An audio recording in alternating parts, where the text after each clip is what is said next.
Personne ne m'a dit que grandir allait faire aussi peur. Bon, d'accord, on me l'a dit. Mais en passant, entre deux choses, comme si c'était une information secondaire. Comme quand quelqu'un mentionnait qu'il va pleuvoir et passer à autre chose. Et maintenant, j'ai 20 ans, l'âge que toi qui regardais. Et il y a des matins que je me réveillais avec une angoisse que je n'arrivais pas vraiment à expliquer. Alors, je prends mon café et je continue parce que c'est ce qu'on fait, non? J'ai peur d'échouer. Ce n'est pas nouveau. Tout le monde a peur d'échouer. Mais ma peur à moi est plus précise que ça.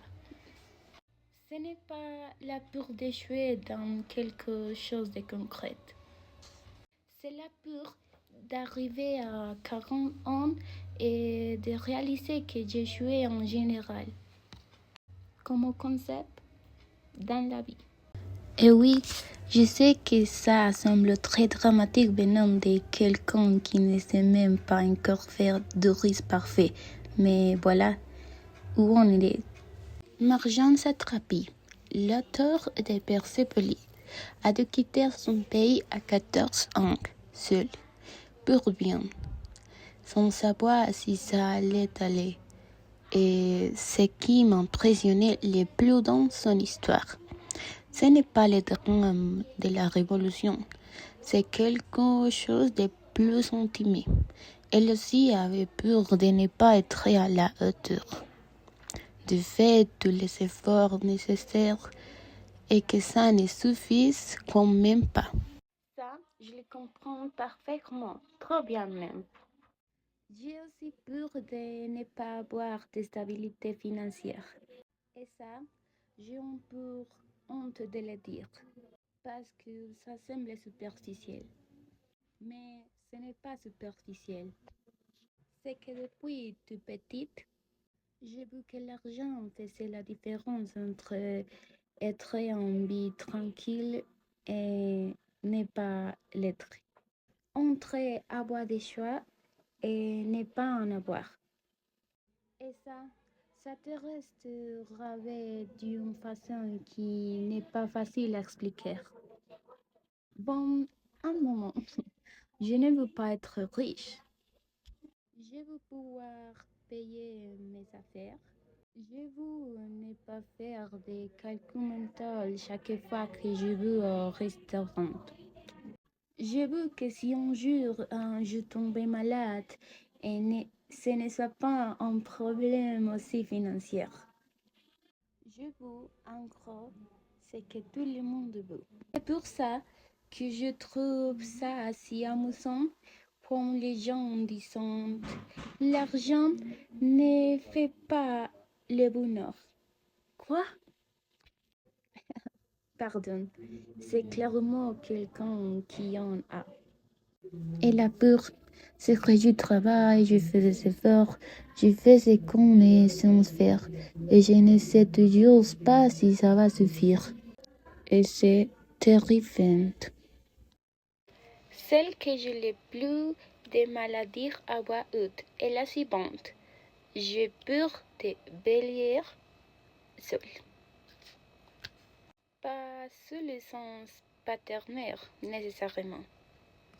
Seul comme sans personne, sans gens qui me connaissent vraiment, sans quelqu'un qui sache comment je suis quand j'ai peur, ou ce dont j'ai besoin quand je suis triste, ou qu'elle blague me rire même s'il l'a raconté 10 fois.